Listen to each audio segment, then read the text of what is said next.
What's up, y'all? Welcome back to the Universal Wrestling Podcast. It's your boy Keith.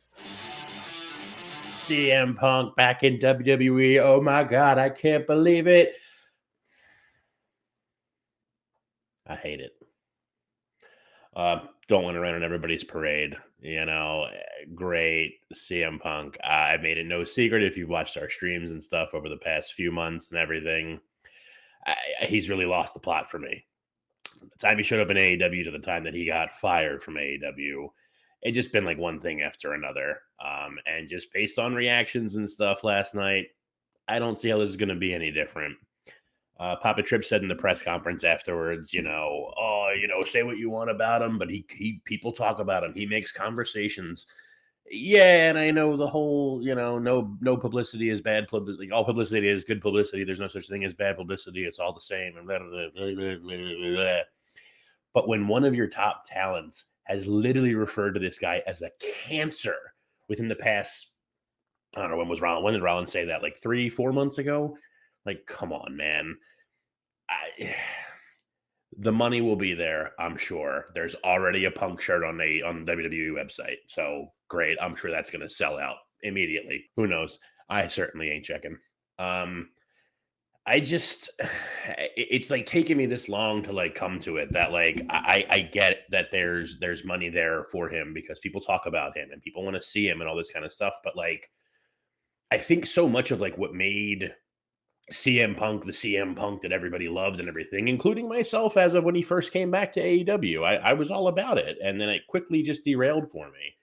But I think so much of what made everything special with him is that when he came around, at the time when he was around, he was like really unique. He was this indie guy. He brought this indie style and everything to WWE and all that kind of stuff that like if you weren't watching indies, people didn't really see too much on TV and everything anymore, especially at that point because it had been God knows how many years since they trounced WCW. So like you weren't seeing anything else besides WWE people all the time.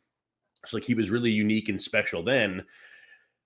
But like now those same kind of indie guys, indie style stuff and everything are like, and I don't mean it derogatorily, but like they're kind of a dime a dozen in WWE. Seth Rollins is there. Seth Rollins is what Punk was to begin with. And like, I just feel like it makes it that like Punk isn't as special anymore. And especially now with him being older, he doesn't stand out as much. Now, like, I know that can be hypocritical because you can make the same argument about Daniel Bryan being the same age, same idea, same everything. But like, nah, because Daniel Bryan's a lot more technical and stuff. And I love D-Bry or B-Dry. B-Dan? Whatever. You know who I'm talking about. Shouldn't get off topic with him. Point is that I don't know. Douglas Adams wrote Hitchhiker's Guide to the Galaxy. There's a quote in the Hitchhiker's Guide to the Galaxy where he says, I'd rather be happy than right. So I hope that I'm wrong and I end up being happy with CM Punk being back in WWE. Like I saw the clip that it said he was back and it was, I can't think of a better word to describe myself than just crestfallen. Like it literally just like depressed me for a minute to the point, like I was reading about it on my phone and my wife was like, are you okay? And I was just like, yeah, don't worry about it. Like, it's just, I'm just like, cool. He's back. Everyone's going to be excited and all that kind of stuff. But I feel like I'm just waiting for the implosion that I feel will definitely come. It's just a matter of when. I think it also depresses me that like, I haven't scooped up WrestleMania tickets for this year, even though it's in my backyard. I was really hoping to scoop some of those like last minute super cheap StubHub ones. But with Punk back now, I highly doubt that's going to happen. But we'll see. Like I said, I hope that I'm wrong, and I hope this is a great thing, and he's around and everything. But people change over the course of time, is what Triple H said. It's been almost 10 years since he left and everything. But like, I don't know, man. A lot of bad blood there. CM Punk still kind of trashed him when he came back to AEW. Like, people change, but did they change like that drastically in the course of like a year and change? Especially, I don't know.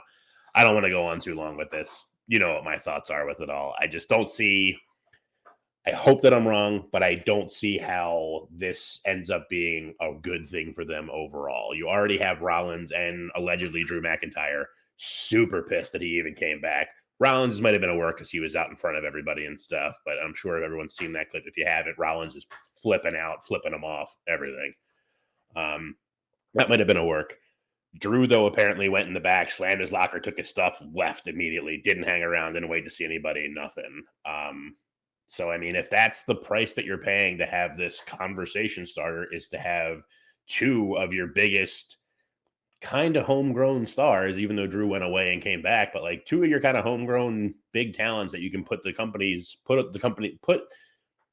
two of your biggest guys who can put the company on their back and take them into the future still because they got a lot left in the tank.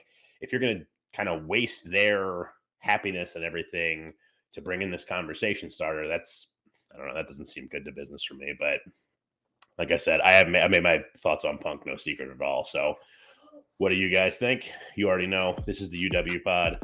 I'm Keith. Find me on Twitter at Keith of the Ring, or X at Keith of the Ring, Instagram at _Keith of the Ring, and on TikTok at Keith of the Ring. Baby boy's not happy about it either, but see you soon.